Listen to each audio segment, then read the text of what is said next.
امریکہ میں جب کوئی آدمی بہت زیادہ سکون محسوس کرتا ہے تو کہتا ہے I am feeling natural high, کہ میں بہت زیادہ سکون محسوس کر رہا ہوں۔ امریکہ کا ایک امیر آدمی تھا جس کی زندگی میں سکون نہیں تھا، اس وجہ سے اس کے سر میں اکثر درد رہتا تھا۔ ہمارے ایک دوست مسٹر احمد کسی سرکاری کام کے سلسلے میں وہاں گئے اور ایک مکان میں رہائش اختیار کر لی۔ اس مکان کے قریب ہی وہاں کے مقامی لوگوں نے ایک مسجد بنائی ہوئی تھی۔ مسٹر احمد نے بھی وہاں نماز پڑھنا شروع کر دی۔ تاہم اس امیر آدمی سے اس کی دوستی ہو گئی۔ اس کا مکان بھی قریب ہی تھا۔ ایک دفعہ مسٹر احمد نماز پڑھنے کے لیے اپنے گھر سے نکلے تو اس انگریز نے پیچھے سے آواز دے کر کہا، مسٹر احمد ادھر آئیں، میں آپ کو گانا سنانا چاہتا ہوں۔ مسٹر احمد نے کہا، میں گانا سننے سے نفرت کرتا ہوں اور اب میں نماز کے لیے جا رہا ہوں، میں نہیں آ سکتا۔ اس نے اصرار کرتے ہوئے پھر وہی بات دہرائی۔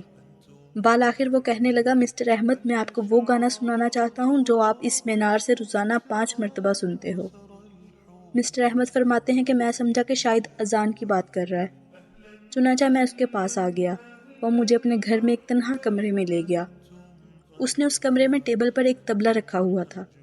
اس نے کمرہ بند کر کے اور طبلہ بجانا شروع کر دیا۔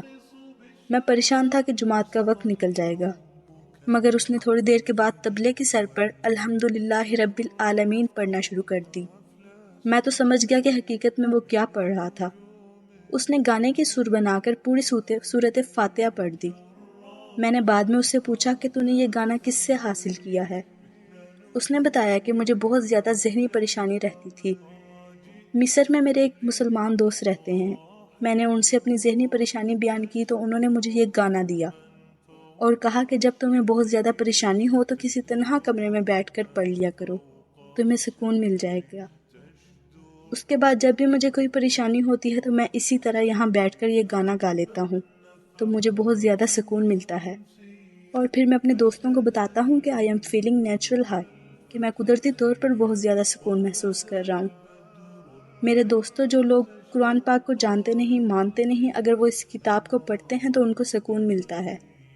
اگر ہم اپنی زندگیوں میں قرآن پاک کے احکام کو لاگو کر لیں تو کیا ہماری پریشانیاں ختم نہیں ہوں گی؟